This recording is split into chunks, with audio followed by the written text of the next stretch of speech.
नई स्टोरी नहीं है। इसकी ये स्टोरी पंजाब की भी नहीं है, ये तमाम सूबों में है। आपको याद होगा नथिया गली में एक होटल बनाने का एक स्कैंडल आया था, जिसके अंदर कोई मुस्लिम साहब थे, उनका नाम आया था जो इमरान खान के ज़ाती दोस्त हैं, और उन्हीं मुस्लिम साहब का ज़िक्र जो है वो फ़ॉरेन फंडिंग के अंदर भी हुआ। उनके ये इमरान खान बिल्डर्स को, माफियाज़ को, उनसे पैसे पकड़कर उनकी उनके उनके जो मामलात है वो पूरे करता है और उनसे करप्शन करता है। और मज़े की बात यह है कि आगे 2 औरतें हैं जो फ्रंट वुमन हैं, और उन फ्रंट वुमन के ज़रिए जो है वो पैसे हासिल की जाते हैं और फिर कहा जाता है जी बड़ा सादिक और अमीन है। जो आदमी ज़कात और खैरात खाकर जिसने सियासत में कदम रखा हो, वो फिर इख्तियार मिलने के बाद ऐसे ही ख़जाने लूटता है जैसे वो आज कर रहा है। और मेरा सवाल ये है कि क्या आला अदलिया, ख़ास तौर पे सुप्रीम कोर्ट ऑफ पाकिस्तान से मेरी गुजारिश है कि उनका अपना फ़ैसला इसमें मौजूद है, क्या वो इस पे सो मोटो लेना पसंद फरमाएंगे? क्या उनको नज़र आएगा कि वो अदालती वज़ीर आला जो इस वक़्त पंजाब पे बराजमान है, वो अपने इख्तियारात का नाजायज़ इस्तेमाल कहाँ-कहाँ कर रहा है? और फिर मज़े की बात ये है कि हमारे जो शहबाज साहब की फ़ैमिली के केसेस हों, हमारी पूरी पार्टी के केसेस हों, कोई एक केस हमारे इन 6 महीने के दौरान कोई केस वापस नहीं हुआ। और पंजाब में बाजी फरा गोगी जो है, उनको एंटी करप्शन क्लीन चिट देती है, शेख रशीद को देती है, शीरी मज़ारी को देती है, जो है वो परवेज़ लाई साहब को क्लीन चिट मिलती है, और जितने इनके कारिंदे हैं उनको फटाफट जो है वो क्लीन चिटें दी जा रही हैं। और वो ज़ाहिर है वो ये तय हुआ था, और परवेज़ लाई साहब को पहला हुक्म इमरान खान ने यही दिया था कि सबसे पहले जाकर फरा गोगी बच्ची जो है उसके केसेस ख़त्म किए जाएँ। तो उसके ऊपर बड़ा अच्छा काम हो रहा है। बुज़दार साहब के केसेस जो हैं वो ख़त्म किए गए हैं। तो क्या हमारे जो सिर्फ़ एक इन्वेस्टिगेशन ऑफ़िसर चेंज हुआ था, तो सुप्रीम कोर्ट ने बुला लिया था और सुप्रीम कोर्ट ने उस पे एक बेंच तरतीब दिया था। मेरी सुप्रीम कोर्ट ऑफ पाकिस्तान से गुजारिश होगी, बराए मेहरबानी पंजाब में भी इख्तियारात का नाजायज़ इस्तेमाल हो रहा है। हमने तो इख्तियारात का नाजायज़ इस्तेमाल नहीं किया था। हमने किसी ने ग्रीन चिट नहीं ली। आप बराए मेहरबानी उसी बेंच के अंदर पंजाब के केस मंगाए ना, आके देखें पंजाब में क्या हो रहा है। पंजाब में दहशत गर्दी के मुकदमात एक पेन ऑफ स्ट्रोक के साथ जो है वो ख़त्म कर दिए गए, और हमारे लोग बगैर किसी कसूर के, हमारे एमपीएस जो हैं, जो पंजाब असम्बली के अंदर आप सब गवाह हैं, आप सब ने देखा था अपनी आंखों से, गुजरात के गुंडे बुलाकर एमपीएस के ऊपर हमला कराया गया, और उसके ऊपर हमारी एफआईआर आज भी पेंडिंग है, उसके ऊपर एक्शन नहीं हुआ। बल्कि वो एमपीएस जिनको मारा गया, जिनको गुंडों के ज़रिए जो है जिनके ऊपर हमला कराया गया, वो आज अपनी ज़मानतें कराकर शामिल तफ्तीश हो रहे हैं।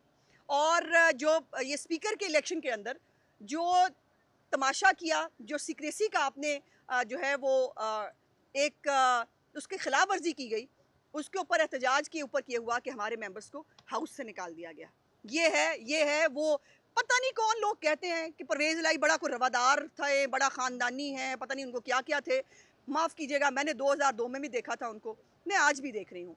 परवेज़ इलाही साहब से ज़्यादा इंतकामी ज़हनियत रखने वाला आदमी मैंने नहीं देखा।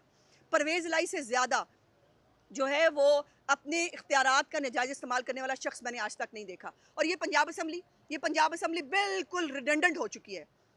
इसी पंजाब असम्बली के अंदर जो है वो करोड़ों रुपए लेकर प्राइवेट मेंबर्स बिल के ऊपर यूनिवर्सिटियां बनाने के बिल लाए गए, और इसके ऊपर खुद पीटीआई के मिनिस्टर्स ने उस वक्त एतराज़ किया, और आज भी वो बिल आ रहे हैं।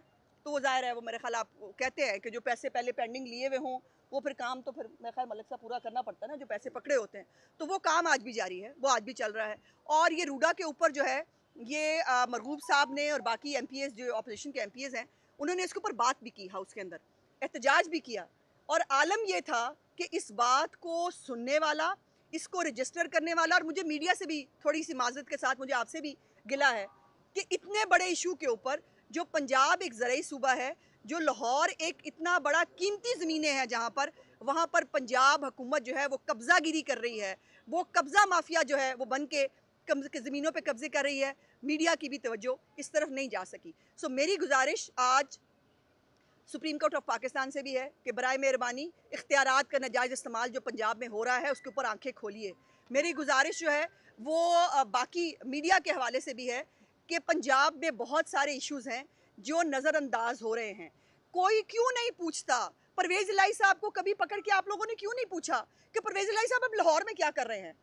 तोसा में क्या हो रहा है? राजनपुर डीजी खान में क्या हो रहा है? सैलाब ज़दगान के पास जो है वो रोटी खाने को नहीं, आपको बटेर चाहिए? परवेज इलाही साहब की जो है वो ज़िंदगी बड़ी कीमती है। वो जो है उनको मच्छर ना काट जाए, वो जो है वो किसी सैलाब वाले पानी में चले गए तो कोई सांप ना काट ले, उनको घर बैठ जाना चाहिए। लेकिन जो लोग वहाँ मर रहे हैं, उनको जिनके आप मसीहा बनने का दावा करते हैं, जिनके वज़ीर आला बनने का दावा करते हैं और घर बैठ के जो है वो आप जमा खर्च कर रहे हैं, लाइए। मैं चैलेंज कर रही हूँ परवेज़ इलाही को, अगर वाक़ई इमरान खान ने टेलीथॉन के तमाशे से अगर चंद रुपए कमाए हैं ना, तो लाइए, ला के पंजाब में लगाइए और दिखाइए हमें। हमें पता चले कि जो पंजाब के अंदर जो है आप तो हालत ये थी पंजाब की बुज़दार के दौर में, और मैं समझती हूँ कि परवेज़ इलाही बुज़दार प्लस हैं। ये बुज़दार से भी 4 हाथ आगे। ज़ाहिर है जब बंदा 10 सीटों के साथ वज़ीर आला बना हो, तो फिर इतना ही कॉम्प्रोमाइज़्ड होता है, जितने परवेज़ इलाही साहब हैं। और वो मोहन्नस इलाही साहब जो हैं, वो बच्चा जमूरा साहब, वो स्टपनी हैं। वो उन्होंने एक जेब में आईजी डाला हुआ है, दूसरी जेब में उनके सीसीपीओ है और बाकी मामलात वो कर ही रहे हैं सबके साथ। उनको जो है ये तमाम जो मामलात पंजाब के अंदर हो रहे हैं, इसके अंदर पंजाब का हक तक नहीं माँग सके थे ये बुज़दार साहब, जब वफाक से हमारे पैसे बनते थे। और आज आलम यह है कि परवेज़ इलाही का जो है वो आपने क्लिप देखा होगा, वो जाके ना जलसे तैयार करा रहे हैं इमरान खान के लिए। वो कह रहे हैं ध्यान रखा करें खान साहब का, खान साहब के जलसे ज़रा अच्छे तैयार किया करें, इमरान खान साहब को कोई शिकायत नहीं होनी चाहिए।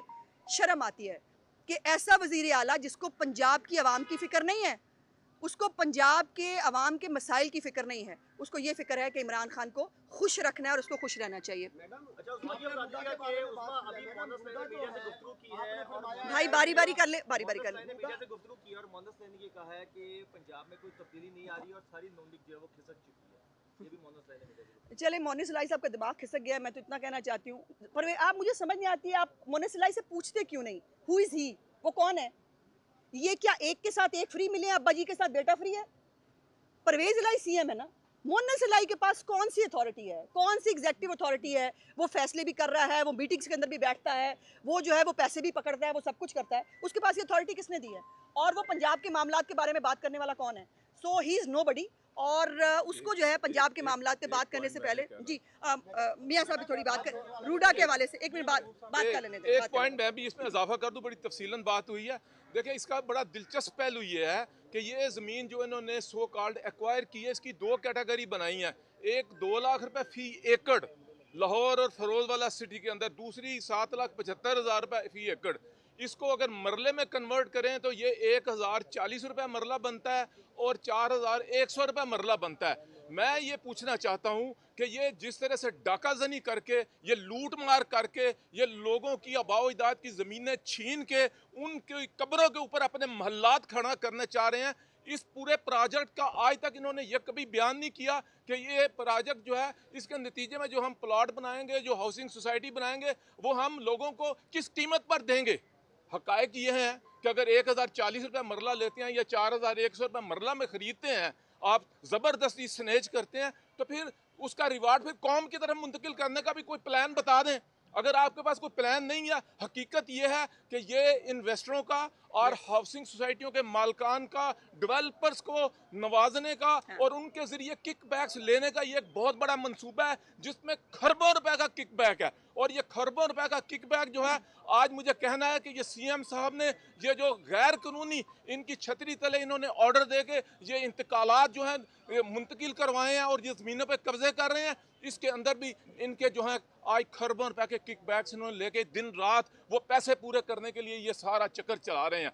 तो मुझे ये कहना है कि ये प्रोजेक्ट जो था, जिसको हाई कोर्ट ने जो है डिनोटिफाई कर दिया था, रूडा को डिनोटिफाई कर दिया था, सुप्रीम कोर्ट ने जो भी इसके ऊपर बड़ा क्लियर कट ऑर्डर मौजूद है, तो आज इन्हें क्या जल्दी पड़ी है? इस जल्दी इसी बात की है कि अपनी जेबें गर्म कर लें, अपनी अपनी जो कुछ हमने किकबैक्स लिए उनको हलाल कर लें, लेकिन ये हजम नहीं होने देंगे इंशाल्लाह। अल्लाह की मेहरबानी से आज आप लोगों की आबाओ-अजदाद की ज़मीनें छीनेंगे और जुल्म और ज़्यादती करेंगे।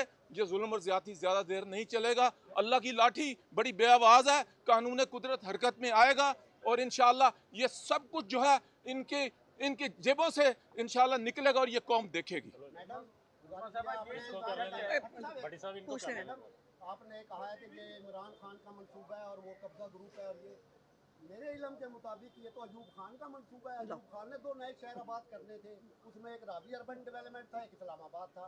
इस्लामाबाद हो गया तो प्रोजेक्ट पे, तो उस वक्त से फिजिबिलिटी रिपोर्ट्स वगैरह बनी हुई हैं पुरानी, तो आपने इमरान खान पे डाल दिया ये सारा काम, क्या कहेंगे? भाई मेरा ख्याल है मेरे से सवाल पूछने की बजाय इमरान खान के अपने स्टेटमेंट्स निकाल लें जो इसके ऊपर है, वो उसका क्रेडिट लेते हैं।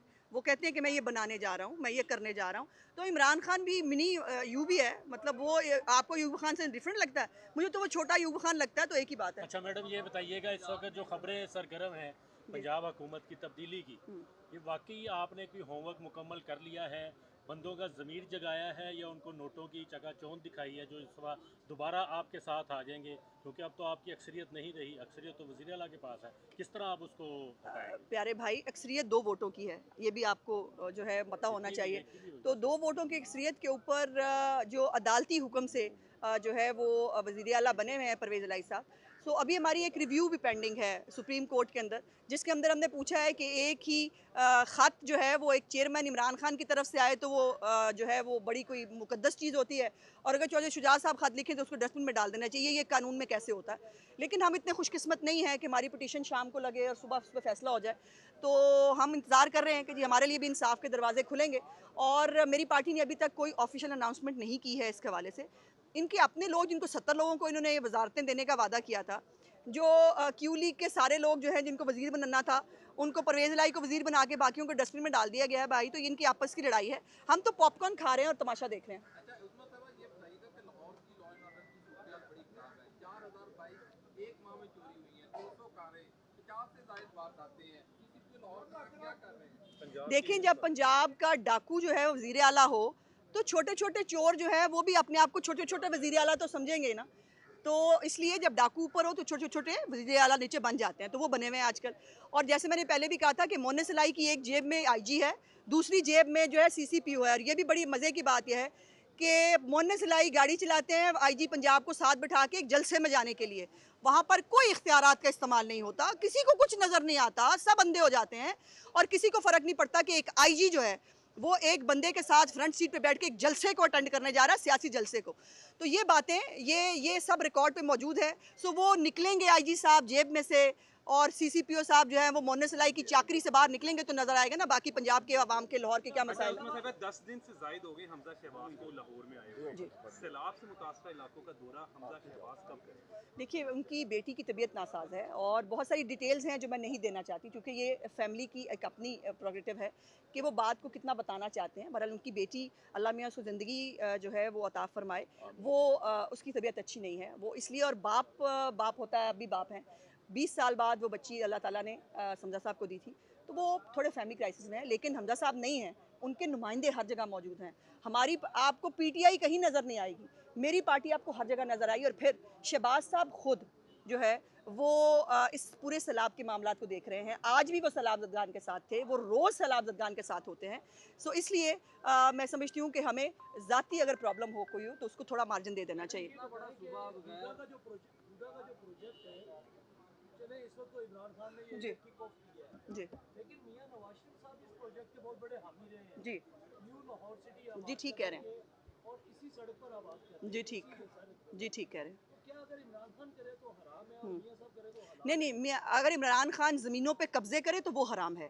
अगर इमरान खान अपनी नई एटीएम्स बनाने के लिए और नए इलेक्शन में पैसे लगाने के लिए, अपने जलसों पे पैसे लगवाने के लिए बिल्डर से पैसे पकड़कर जो है वो आपकी ज़मीनों के ऊपर जो है बुलडोज़र चलवाए, वो ख़राब है। अगर इमरान खान जो है वो माफियाज़ का सरगना बने और लोगों को फ़ायदे पहुँचाने के लिए जो है वो ये अगर ज़मीनें जो हैं उन पे जो सब्ज़ियाँ हैं, जो आपकी फूड बास्केट है उसको तबाह करे, तो वो हराम है। सो ये बात, ये सवाल की बजाय आपकी, मुझसे की बजाय आपको खुद अपने आप से भी पूछना चाहिए कि क्या इमरान खान जो सब कुछ करे वो हलाल है? फिर सुप्रीम कोर्ट की वो स्टे की खिलाफ वर्जी करे, हाई कोर्ट के जो है वो रूडा को ख़त्म करने के बाद दोबारा उसके ऊपर ज़बरदस्ती, बदमाशी से और गुंडागर्दी से जो है वो उसके ऊपर इम्प्लीमेंट कराने की कोशिश करे, तो उस पर हमें एतराज़ है। इमरान खान साहब का जो नया फार्मूला आया है इस मईशत को और इस सियासत को इस्तेहकाम देने के लिए, पाकिस्तान मुस्लिम लीग नून में इस फार्मूले के ऊपर इस वक्त क्या सोच पाई जा रही है? कौन सा फार्मूला जी? आर्मी चीफ के मुतालिक उन्होंने कहा। देखिए, इमरान खान साहब को ना गलत फहमी है बहुत कि वो कोई बहुत रेलेवेंट चीज़ है। इमरान खान साहब को के लिए कानून और आइन नहीं बदला जा सकता।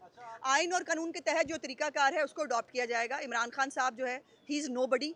हुकूमत ने जो है ये अपॉइंटमेंट करनी है और वही करेगी। अच्छा, आपने कहा कहा कि रात को अदालतें खुले, एक मरतबा पहले भी रात को अदालत खुली थी तो तासुर ये मिला कि शायद इमरान खान साहब घर चले गए। तो आप उस कॉन्टेक्स्ट में फेडरल की हद तक बात कर रही हैं या आप ये कहना चाह रही हैं कि मुझे जुडिशल सिस्टम के ऊपर, मौजूदा जुडिशल सिस्टम के ऊपर कोई एतमाद नहीं है? नहीं, मैंने ऐसा नहीं कहा क्योंकि मैं कह नहीं सकती। एक तो मैं वकील हूँ खुद भी, और दूसरा ये है कि ये जुडिशल सिस्टम हमारे लिए ही है। मैं सिर्फ ये कह रही हूँ कि हमारी जो पिटिशंस को नहीं देखिए, एक पिटिशन की बात नहीं है, ये वज़ीर आला साहब की अपॉइंटमेंट के बारे में हो, ये पंजाब के मामलात के ऊपर हो, इनकी पिटिशंस जो हैं वो शाम के शाम जो है माशाल्लाह फिक्स भी हो जाती है। मुझे एतराज़ नहीं है, अच्छी बात है, होनी चाहिए, लेकिन साथ साथ हमारी भी कर दिया करें फिक्स। मेरा सिर्फ इतना सा गिला है। मैडम, गुजरात का इतना बड़ा इशू उठा हुआ है, गुजरात डिवीजन का, जी। इस हवाले पर मुस्लिम लीग नून की जानिब से बिल्कुल खामोशी है। कोई मकामी रहनुमा भी एहतजाज नहीं कर रहा, कोई पिटीशन भी नहीं है।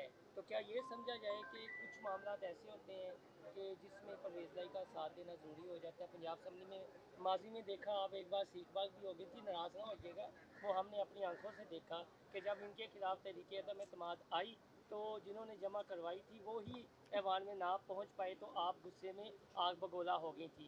तो गुजरात वाले मामले पे भी आपको लगता है कि आपके कुछ रहनुमा चौधरी परवेज़ भाई से मिले हुए हैं नहीं। कि इस इशू पर नहीं बोल रहे? नहीं, मैं ऐसा बिल्कुल नहीं समझती, और कतन ऐसा सोचना भी मैं समझती हूँ कि नामुनासिब होगा। ये ज़रूर है कि इसके ऊपर सायरा अफजल तारड़ साहिबा मेरा ख्याल है इसको लीड कर रही थी सारे मामलात को, और उन्होंने इसके ऊपर कोर्ट में जाने का भी ऐलान किया था। तो मेरा ख्याल है कि बेहतर होगा कि हम सायरा साहिबा के जो है उसका इंतज़ार कर लें। एक मिनट जी। अपोजिशन लीडर पंजाब में कोई नहीं, तो आप लोग इसको इतना प्रेस भी नहीं कर रहे, ना ईवान में कभी की बात की है ना भाई, तो इसकी क्या? नहीं, हो चुकी है। हमने तमाम पार्लियामेंट्री पार्टी ने साइन करके बाकायदा जो एप्लीकेशन मूव कर दी हुई है, स्पीकर साहब को दे दी हुई है। लेकिन स्पीकर साहब बेचारे मतलब वो भी मजबूर हैं, उनको भी छोटा मोटा तो फ़िरौन बनेंगे तो पीटीआई में रहेंगे, छोटा मोटा फ़िरौन बनेंगे तो वो स्पीकर रह सकते हैं। तो वो हमारा चैम्बर जो है वो नहीं दे रहे हैं, हमारे मुलाजिम जो है जो अपोजिशन को मिलते हैं वो नहीं दिए गए, तो हमें कोई फ़र्क नहीं पड़ता। हम रोएंगे नहीं, हम बिल्केंगे नहीं, हम मतलब लाला लाला नहीं चुकेंगे। हमें ये सब देखने की और बर्दाश्त करने की आदत है, सो कोई गल नहीं। दोनों खवातीन को नवाज शरीफ से ताज़ा मुलाकात का शर्फ मिला है, तो बताएं वो कब वापस आ रहे हैं? लोग भी उनसे मुलाकात करना चाह रहे हैं यहाँ। जी माशाल्लाह बिल्कुल काफ़ी बेहतर हैं, और मेरी तबीयत ज़्यादा अच्छी होगी उनसे मिलके। तो उनको वापस लाना जो है वो पार्टी की एक कॉल है, और इसके ऊपर पार्टी फैसला करेगी। लेकिन ये बात तय है कि मियाँ साहब को अगले इलेक्शन से पहले पाकिस्तान में आना है, और हमारी इलेक्शन कैंपेन को वही लीड करेंगे। अच्छा, पार्टी करेगी